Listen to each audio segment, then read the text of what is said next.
Flicka, Ricka, Dicka, and their new friend. Flicka, Ricka, and Dicka were three little girls who lived in Sweden. One bright winter morning, they put on their snowsuits. They put on their boots and warm, pointed caps. "You may play in the snow until lunchtime," said Mother. "Let's make the biggest snowball there ever was," said Flicka. As they worked, they talked about an old man who had just moved into a house at the foot of the hill. "I wonder if he is lonely," said Ricka. "We could run his errands," said Dicka. "We must help in some way." Soon the snowball grew so large that it started to roll down the hill. When it stopped rolling, it was on the front walk of the old man's house. Just then, Mother called them to lunch, and away they ran. They left the big snowball right where it was.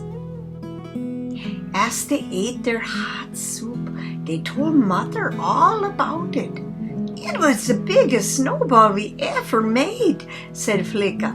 "It rolled down the hill," said Dicka. "Where is it now?" asked Mother. "On the front walk of the old man who just moved in," said Ricka. "Oh, that will never do," exclaimed Mother. "He may want to clear off his walk. He doesn't know you three little girls, and he may be very cross. You must go right back and tell him who you are. Then move your big snowball out of his way."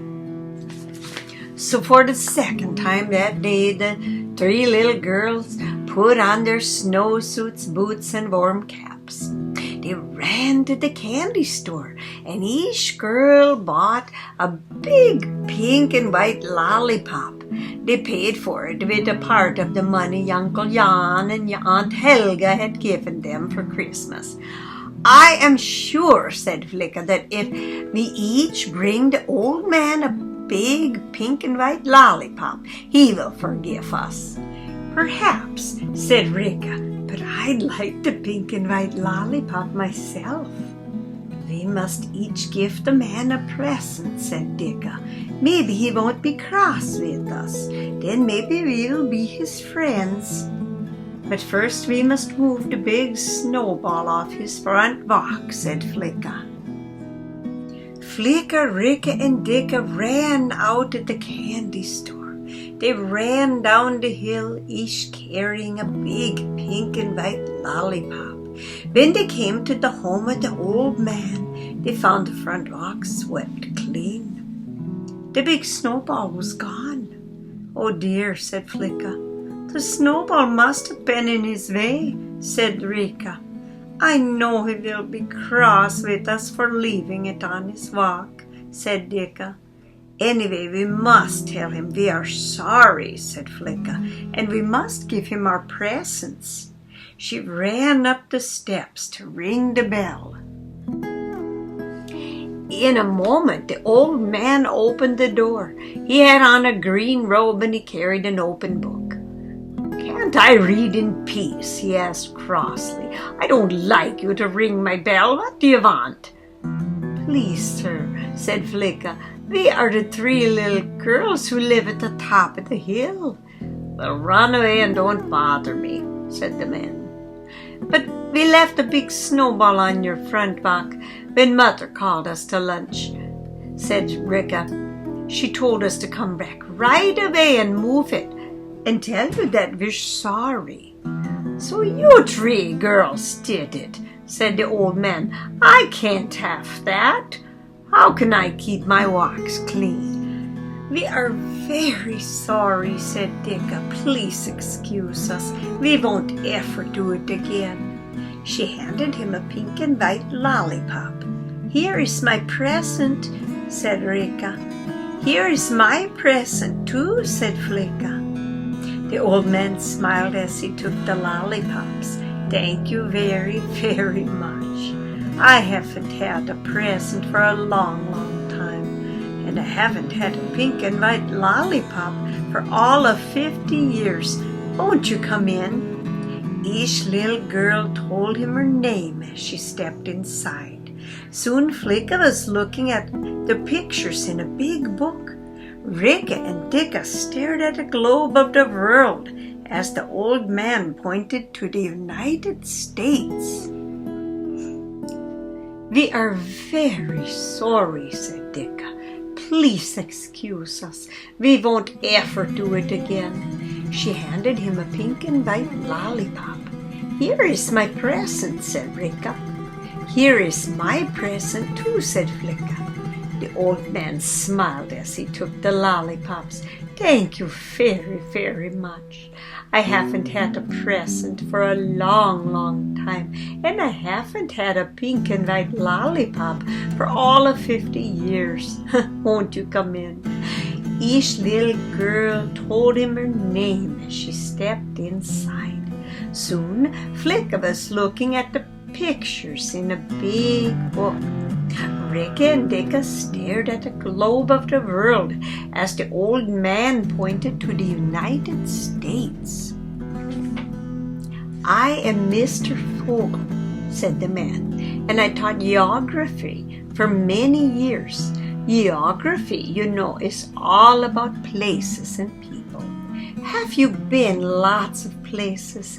asked Ricka. Then the old man with the glasses told them stories about the United States. "That's a fine country," he ended. "I hope you will each make up your mind to visit there someday." Each little girl nodded, and Flicka said politely, "We have had such a good time with you. Won't you come with us for a toboggan ride?" "Why, yes," said Mr. Fogel. Soon Mr. Fogel and the 3 girls were hurrying through the snow. The girls brought their green toboggan to the top of the hill. "It is big enough for all 3 of us," said Dicka to Mr. Fogel, "but I think you had better ride with just one of us. Then you will have plenty of room. We all know how to steer." Mr. Fogel got on the toboggan behind Ricka. Flicka gave them a push, and down the hill they flew. Mr. Fogel took turns riding behind each girl. With each ride they went faster. "It is much more fun to go fast," Ricka explained. "If you go fast enough, you feel as if you are flying." "This must be my last ride," Mr. Fogel said finally. "It is sunset." Flicka gave an extra hard push. A gust of wind came along, and away went Mr. Fogel's hat. Perhaps Ricka, who was steering, turned to watch the hat fly away. Perhaps Mr. Fogel tried to stop the toboggan to catch his hat. Perhaps they only hit a bump, but over went the toboggan, and Mr. Fogel found himself on his hands and knees in the snow without his hat. Right in front of him, kneeling in the snow too, was Ricka. "Upon my word, how amazing!" exclaimed Mr. Fogel. Down the hill ran Flicka, who had stopped to pick up his hat. Behind Flicka ran Dicka, while just over the hill, Mother appeared. "Is anyone hurt?" Mother cried anxiously. "Flicka, Ricka, and Dicka, what has happened?" Nobody spoke as Mr. Fogel got slowly to his feet.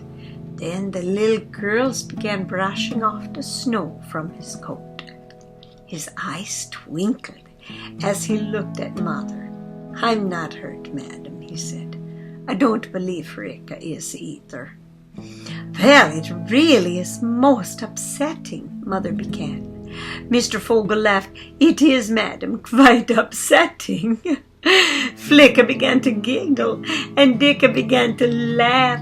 But it was Ricka who told Mother who Mr. Fogel was, and what fun they had together, and that really nobody was hurt. Of course, Mother invited him in for tea and hot muffins. She kept a shawl around his shoulders until he was thoroughly warm.